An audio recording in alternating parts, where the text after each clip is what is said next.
सुजीत भैया जिंदाबाद जिंदाबाद जिंदाबाद सुजीत भैया जिंदाबाद जिंदाबाद जिंदाबाद। आपका बटन कहाँ दबेगा? हराग छाप जहाँ रहेगा। मंगरामा पंचायत के जनता जिंदाबाद जिंदाबाद जिंदाबाद। जात नहीं जमात चाहिए, हर घर का साथ चाहिए। गलिया में शोर है कावाना भैया के गाँव गाँव घरे घरे शोर है कावाना दीदी के इनकर है कावन छपनी सानिया जी यह जी इनकर है कावन छपनी सानिया जी। गलिया में शोर है सुजीता भैया के गाँवे गाँवे घरे घरे शोर है सुजीता भैया के इनकर फराक छपनी साना माजी ये जी ओहे परा करिहा माता दाना माजी।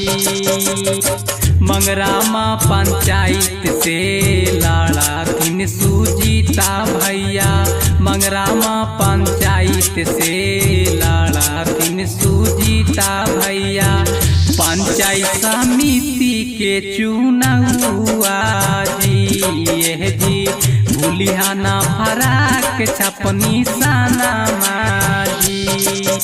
जी हाँ चाचा चाची मंगरामा पंचायत से पंचायत समिति उम्मीदवार सुजीत कुमार अकेला जी का राग छाप क्रम संख्या 7 पर बटन दबाना है और भारी से भारी मतों से विजयी बनाना है।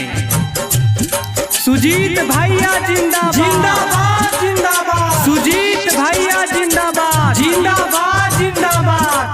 आपका बटन कहाँ दबेगा? हराग छाप जहाँ रहेगा।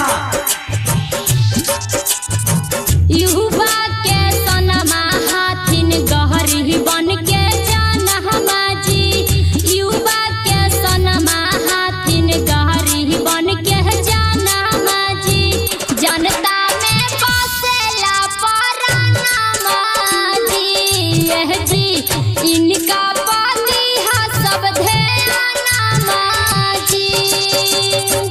राशन की राशन घरे घरे बाटावाई धुन जी इंदिरा आवास वृद्धा पेंशन दिलावाई धुन जी नाली गली बनावाई धुन जी ये जी सोलिंग खाड़न चला गवाई धुन जी।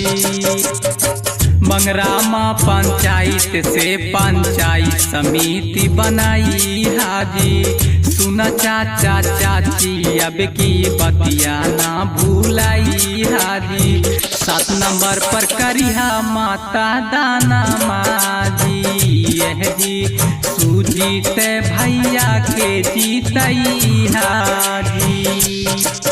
जी हाँ दादा दादी आप सबों के चहेती उम्मीदवार शिक्षित कर्मठशील संघर्षशील एवं अनुभवी उम्मीदवार सुजीत कुमार अकेला जी का हराग छाप क्रम संख्या 7 पर बटन दबाना है और भारी से भारी मतों से विजयी बनाना है। सुजीत भैया जिंदाबाद जिंदाबाद जिंदाबाद। सुजीत भैया जिंदाबाद जिंदाबाद जिंदाबाद। आपका बटन कहाँ दबेगा? हराग छाप जहाँ रहेगा। मंगरामा पंचायत के जनता जिंदाबाद जिंदाबाद जिंदाबाद। भूलिहाना चाचा चाची दीहा सब ध्याना माजी भूलिहाना भैया भाभी दीहा सब ध्याना माजी रखिहा तू याद निशाना माजी यह जी दैया के दीहा सब ध्याना माजी। दिलवा के साफ हथिन माना माँ के साचा जी सबे उम्मीदवार में सुजीत भैया आचा जी पंचायत समिति दिहा बनाई जी यह जी 7 नंबर पर करिहा माता दाना जी। राजकुमार दिव्या के बतिया भैया ना भूलई हाजी रख छप निशानामा पर बटना दवाई हाजी पंचायत समिति दिहा बनाई जी यह जी 7 नंबर पर करिया माता दाना जी। बुद्धा रिकॉर्डिंग स्टूडियो गया।